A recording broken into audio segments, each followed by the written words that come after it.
Hey guys, welcome to Media Lab here at Philadelphia Comic-Con Wizard World 2019. Isn't this something? We've got a special guest with us today, my dearest sister. Me. Britt Mitchell. Yes. Where can people find you online, Britt? Britta.Michelle on Instagram. I believe it's the same on Twitter. I forgot because I don't really use Twitter. But also brittamichelle.com. You can find all of my art and prints and awesome fun stuff. Yeah, and she is a comic artist, so she, I think, I want to open up with this. Well, Tiff first, you can introduce yourself, then I'll talk about that. Hello everyone, my name is Tiffany Azalea, and like I said, we're here at Comic-Con, and, ready to get into some nice topics, hot topics like that. And I am Rob Mitchell, and you can find me online at Rob_Mitchell4 because I forgot to introduce myself. But we've got Britt with us today because Britt is quite the comics aficionado. Like myself, we both grew up reading comics. Yeah, putting aficionado makes me a little nervous, I'm not gonna lie. But, I'm interested in creating comics and telling stories. That's what I'm studying right now, so I'm on my way to becoming an aficionado. Yeah. Well, but you know a lot about comics, and I try. Fun story about Britt. You were gonna go to school for Sequential art. Sequential art, That's which the is fancy people real term. name for comic art. Will Eisner created it in I don't remember what year it was. I was about to spit facts, but I just forgot. It's okay, we'll act like we know what you're talking about. Yeah. I believe you. But anyway, so Britt applied to go into school to do that, what was that, 20? It was last year. Yeah. Yeah. And what happened? Practically exactly a year ago. So I was spending months putting together my portfolio and creating stuff and just being nervous and preparing for my interview and all that stuff. I applied and first I went in and toured and then I applied and I fell in love with the school when I toured there, and I feel like I shouldn't actually say what school it is because I'm low-key giving out information about what happened. I don't know if they didn't like that. No, it was amazing, but I feel like this person might low-key get in trouble for how nice they were to me. So I'll explain why in a second. But so I fell in love with the school and I went in for my interview. I brought my portfolio and answered all these questions, and he was looking through my portfolio, and I was really nervous because I kind of thought a lot of my stuff looked the same. And on the last page, I don't know if we can put up a picture of this piece, but don't make our editors do that. Okay, no, I won't. Go on my Instagram and look for this painting. You gotta look up our Instagram of Get those followers, Britt. I know I'm trying. It's been a minute. It's been driving a minute, but I've been a little busy. So, it's this painting of this purple house, and it was the last thing I put in my portfolio because I didn't really like the piece at the time, but I think it's basically what got me to this point in the interview. House? Yeah, it's a watercolor and ink painting, and the interviewer Thanos is losing it. We should have opened up with that.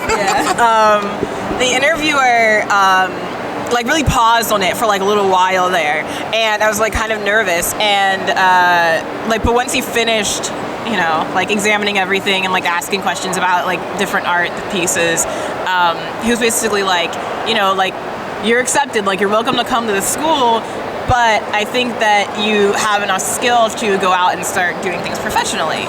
And for real, he was legit. I was there. It was crazy. No, really. It scared me though, because I wanted to go to school, and I was it was, And then she cried. I did, because it was it meant so much to hear. Because what I did was I took a gap year after I graduated, and I studied art on my own, whatever I could find. I took classes at places near where I lived, and I just tried to cram all this skill into my brain, and to get that feedback just meant the world. It was just oh my gosh, my time I actually spent well. So I still really wanted to go to school, and I was planning on doing it for a few months. I was just plotting on it and trying to figure out how it was going to work, and I ended up settling on not going actually. And I wonder why. Was it because of that amazing advice, was it? I felt like I couldn't ignore that. It's if someone tells you can save money from not not going to school and like the tuition costs and like, you know, I'd have to stay on campus. It's like a whole other thing. Now it's just like, I guess I'll try to like be a professional and stuff like he told me, and it's been a work in progress ever since. Like anything, it's a journey, right? Yeah, I'm like, sometimes I just have days where I'm like, remember what he told you. Like it seems like it's an uphill battle like forever, but yeah, that's my art story, kind of. I'm talking like Britt went 0 to 60 in no time. It was like, when we were kids, we always liked to draw and stuff, but like, you didn't like it as much as I did, and I drew a lot, and I was like, everyone was always like, oh my gosh, your son's so great at drawing, and then out of nowhere it was just like, oh, she's the best. I only started like taking art seriously in my senior year of high school. Up until then, I totally thought I was doing something else with my life. Like I thought I wanted to do something else with my life. What was it you wanted to do? I wanted to do different things. At one point I wanted to be an animal behaviorist. I wanted to train service dogs, which I still think is like an insanely cool career. Then I wanted to be like a literary agent or like editor kind of thing. So it was kind of in like either like science field or like literary field. So I ended up inching closer as time went, because like literary is still like so, you know, close in hand with comics. I mean, there's stories, it's written word, it just has pictures. Yeah. And then Tiff, I can't remember, you write a little bit, right? I do write. Not as much as I used to. I used to be really into like creative writing, telling stories, writing like little short books. Like if I could write a children's book, that would be a goal. Coming soon. Britt and I had a children's book that we really wanted to write called, it was a scratch and sniff book called Oodles and Oodles of Stanky Poodles. Okay, I love that. we came up with this. We were like 12, okay? So like, No, it's a great idea. I When still you're young, love I it. feel like that's when your creative mind runs free. Like that's when it's it's the best. true. Yeah. You know what I mean? It's true. So we have to revisit that. You never know. Get it published. And the Illustrated. The whole idea came from the fact that scratch and sniff always smells bad. Now, what type of smells was want to be going on? Well, Just the in this worst. dog? Just the worst smells that dogs can make inside of a coloring book. What do you think? The stanky poodles. They ain't nice poodles. They're stanky. What you thought? They just had like a bad I attitude? don't know. They could be like poodles that smell like lavender, or Oh like shoot, it's Mario. flowers. Oh, Yo, can we get that on the B-roll camera? He's a Mario. love it, love it, love it, love it, love it, love it, love it. Okay, cool. There's a lot going on but- here. You A know? lot of interesting characters walking past. You know, some of your favorite characters from movies and shows. So yeah, it's a lot going on. So Tiff, if you could make a children's book, like what would you make it about? I would make it about, see, like, not to like piggyback off of you guys, but I would make it about puppies and like them exploring the world. So like them experiencing new things. Like, you know how like some dogs don't like bath time, and like some dogs do. And then I would like, you know, draw it out, make little bubbles and stuff. You guys are looking at me like I'm absolutely crazy. Like, No, I mean, it's- okay, it's- Rob's it's thinking about it dogs. like, yeah, bro, that's Dogs, it. okay. Like, Puppies. I mean, I don't know. Who doesn't like puppies? No one doesn't That's like like puppies. kid friendly, like, you know, That hey, puppy Clifford's makes Big Red sense. Dog. hello. 101 That was a Dalmatians. success, y'all. Yeah. Like, the next, 101 Dalmatians. I mean, you can go Lady in on. the Tramp. hello. Air Bud. Air buddies. Air Buddies. So, you know, I'll just make a little children's book about puppies. Yeah. I mean, like, it's, I mean, I think, No, like, that's great. writing is, like, I feel like writing is becoming an undervalued skill set for No, some for reason. real. It is. Yeah, I believe I see so. that. Because it's like, I like literally, if we had like a really good copywriter, they would make all the money in our company. Like, it's just like, I'm looking for like a writer and I'm interviewing people. But like copywriting, especially when like you have the psychology side like behind it to think, what does this demographic of people want to read and how can I be creative with it? It's like, that's why young adult fiction was like so popular. Like, you know, Yeah. because like you would read those and it's like every book was the same, like basic idea. I mean, a lot of the like,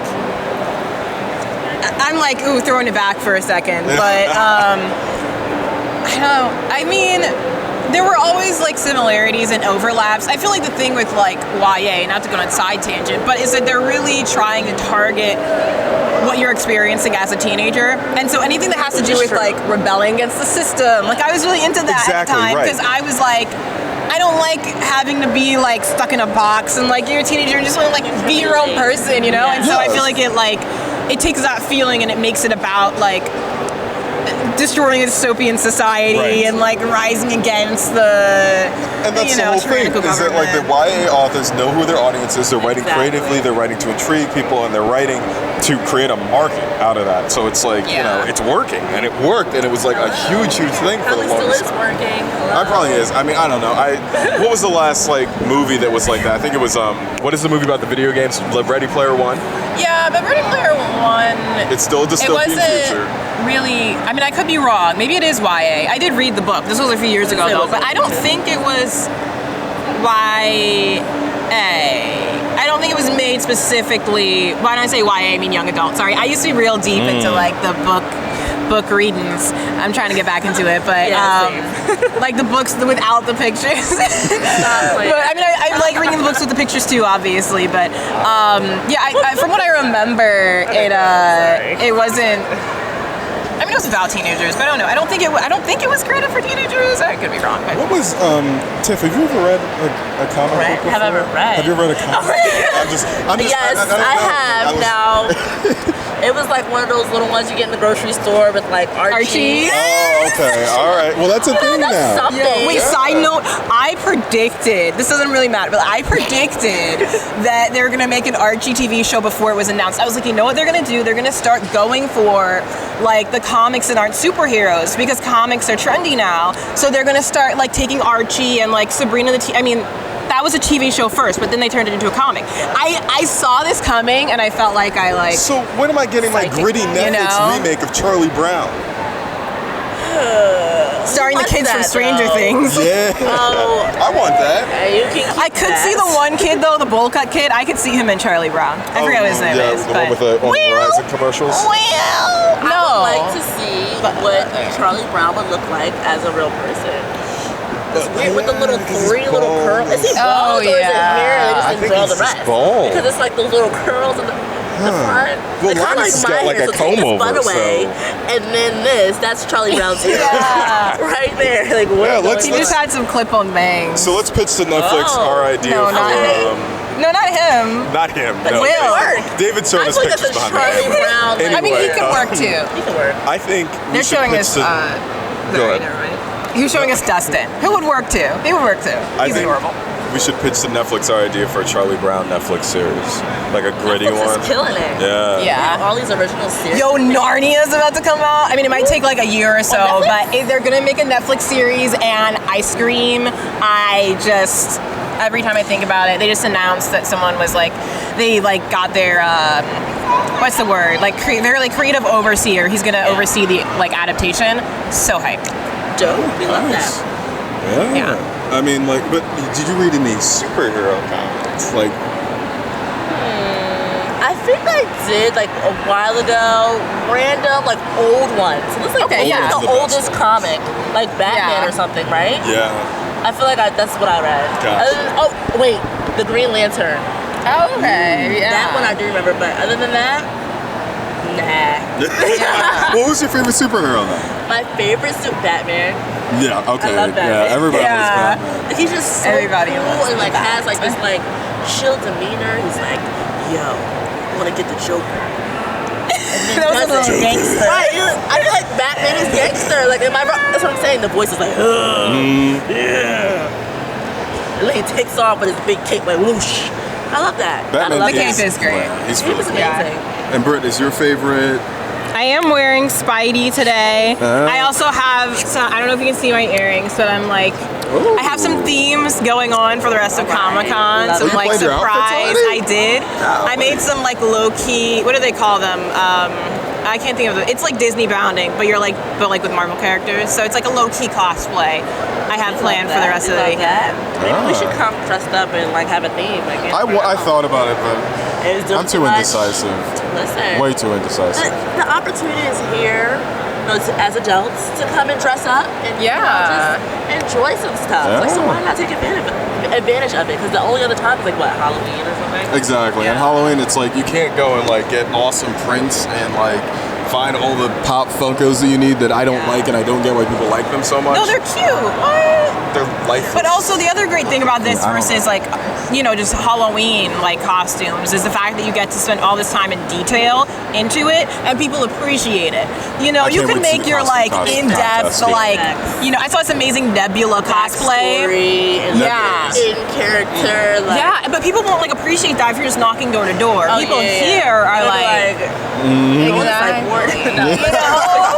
Someone comes out with a mask going and a machete. We praise you. Comic-Con. Wait, so, Britt, who's your favorite superhero? You can't ask me these questions. I was trying to we're already going around. Because I'm a little indecisive, baby. Okay. Just go top 3. No, wait, okay, so like I'll just like toss a couple into the mix. Obviously I'm wearing Spider-Man. I think it's just like every like superhero that I really like, just like I have a favorite attribute. You know what I mean? Like I feel like I can't put one at the top because there's just something that is really special about all of them. I also like enjoying some Cyclops and Nightcrawler. I love X-Men is just kind of like Cyclops is a dude. my favorite. I love all the weird Just me trying to ones. That's the Wolverine ones. I forgot I made this cool ring that I was trying to wear for the podcast, so it would look really cool. Except it's in my backpack. Just wear it tomorrow. I can go get it. Yeah. No, but it goes in my outfit. Wait. Stop. It's gonna mess up the audio. I'm sorry. I'm so annoyed that I forgot to wear that's it. like But your it's in my favorites? backpack. I made a thwip ring, but whatever. I was gonna go like thwip, And it says but Thwip it on says thwip on I haven't it. seen that before. I made it this morning. Britt is committed. I am. We'll have to. Okay, Let's we will take a actually picture at edit the it. I end, will edit it to put that so on that I there. can go grab You it. got that, Julian? No, it's fine. He can't even hear us. Never mind. He's gonna edit the podcast. Great. What was I about to ask you though? Oh, so that's your like favorite superheroes, yeah. Yeah. Like, I feel like someone else is slipping my mind, but I just feel like X-Men in general. If I'm just gonna like toss it out, it's like X-Men, Spider-Man. And you know what? I didn't realize it until we had this conversation, but it's very like funny why it is that like we had this debate like which one's better, X-Men or Avengers. I'm like I like the Avengers. You're like I like the X-Men. Yeah. And this is why we had Tiff on here to balance us out from the nerddom. We're about to pull back into marketing. Trust us, guys. The reason why everyone like women tend to like the X-Men is because there's so many empowering like female characters on there where it's like the Avengers. I guess that's like, an interesting point. Yeah. Like, have you ever thought about that? It's like you got Rogue, you have Storm, you have Jean Grey, you have like, you know what I mean? You keep going, Magic. Like, there's so many female X-Men characters. Kitty Pryde, Psylocke. Like, they're all amazing. Yeah. And then you go over to the Avengers, and it's like Black Widow, Wasp, She-Hulk, Captain Marvel. But even Captain Marvel, I don't know. I didn't get the movie like that. But this is not a movie review show, so I'm not going to get into that. I thought it was okay. So, maybe it's because I'm a cis-white male. So.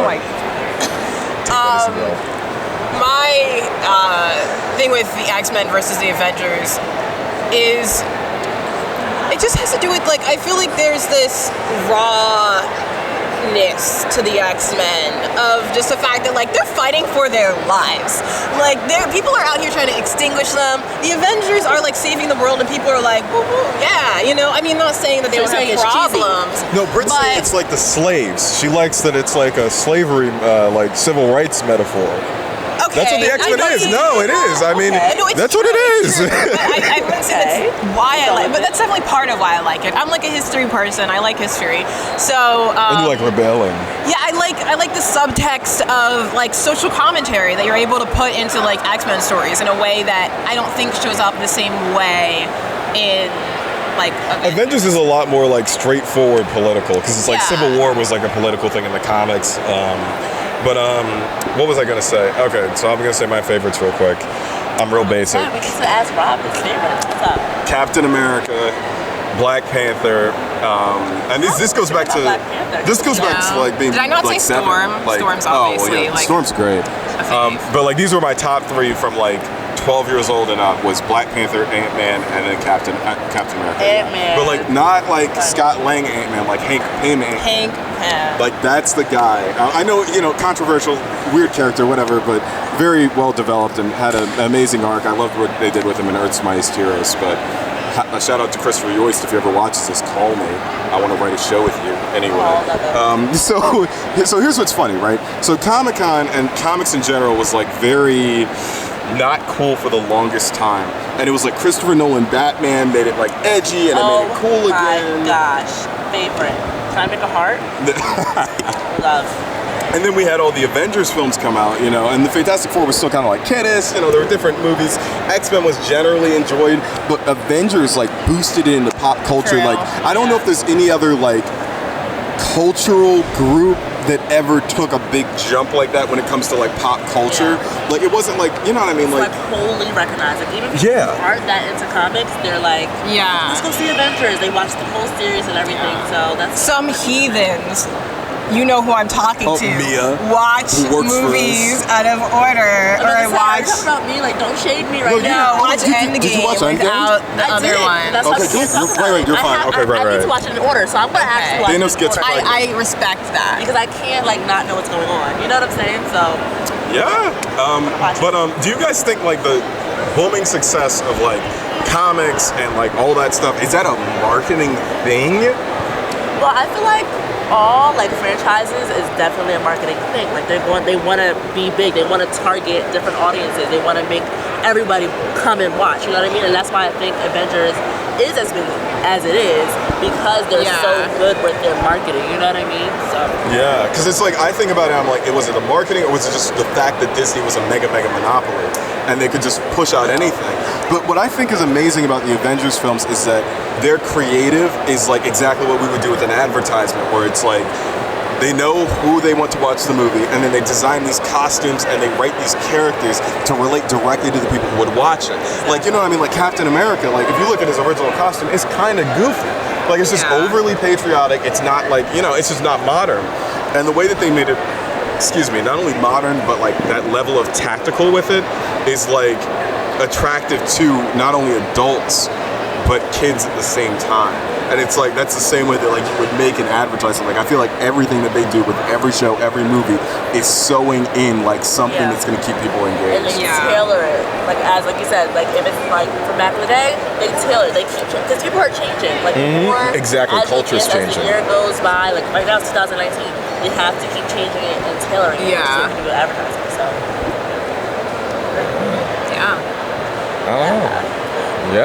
So I don't know. I mean, Britt, what do you think? Like about like just the mass takeover of comic books now? I mean, I think, I don't know. There are a lot of like facets to it, because I think that the movies have helped make comics as a whole more popular. Yeah, definitely.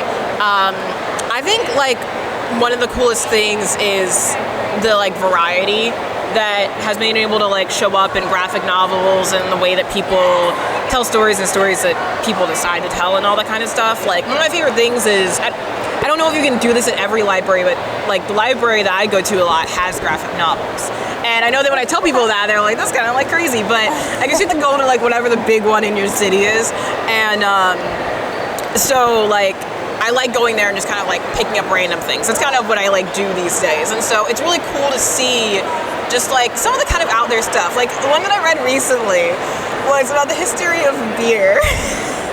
A comic book about the history of beer. So it's like, why am I like, you know, picking this up? But the art really captivated me, and anything that has to do with history, like that's what I want to do in the comic field. I want to tell stories about history and like reinvigorate people's curiosity about learning things like that. So the fact that someone chose something kind of odd like that was really cool to me. So I think that like that's an example of one of the unique things that people have been able to create. And I think that's part of like every field evolving. Like, I think that could have still happened without the movies becoming popular.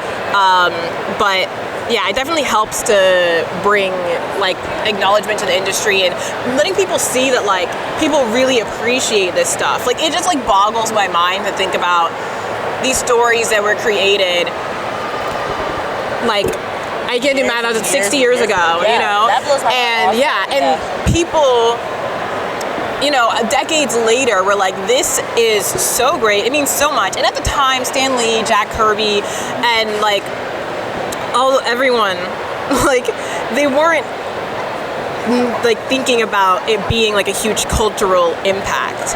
It was like they were like creating things, and it became like, you know, like planted seeds in people and like inspired people long enough for people to want to turn into like movies and spend hundreds of millions of dollars. Like that's the goal, I feel like, as a creative person, not the money, but that someone sees that much value in what you create. So I feel like I meander, but I think that's like a big like takeaway point that any like creative entrepreneur should like think about. It's the fact that back then, where it's like if you wanted to talk to someone on the other side of the country, I'm sorry, it wasn't like a telegram or something like in the 50s, was it? Because did they have phones yet? I don't know. Wait, I think they did have phones. Yeah, they had phones. Yeah, okay. They had phones. So I think it's like I'll just say it took so much effort to be able to communicate with people across those boundaries, and to be able to get your message out there, to get your product out there. You had to print it, you had to draw it by hand, and it's like if you have a creative vision, you have all these tools at your disposal through social media and through being able to literally copy pages out of your comic and keep doing stuff. You know what I mean? Yeah. Like it's like, why not become a self-published author? And that's one of the panels I'm really excited to see today. Yeah, it's like the self-publishing workshop, because I would love to work with some people who are in this industry. It's tomorrow or something. I have no idea. Yeah. David's got the schedule. You know, right, David? He's not nodding, so somebody knows. It's written somewhere. But yeah, no, I think like creatives nowadays need to stop coming up with like, they need to stop limiting themselves. You know what I mean? Like it's a limitless world. But going back to what Britt said about basically they took something old and they made it new. Yeah. You know what I mean? And I feel like, again, like going back to like a marketing standpoint, you have so many old materials. You're just looking at all these old ideas. You're like, okay, wait a minute.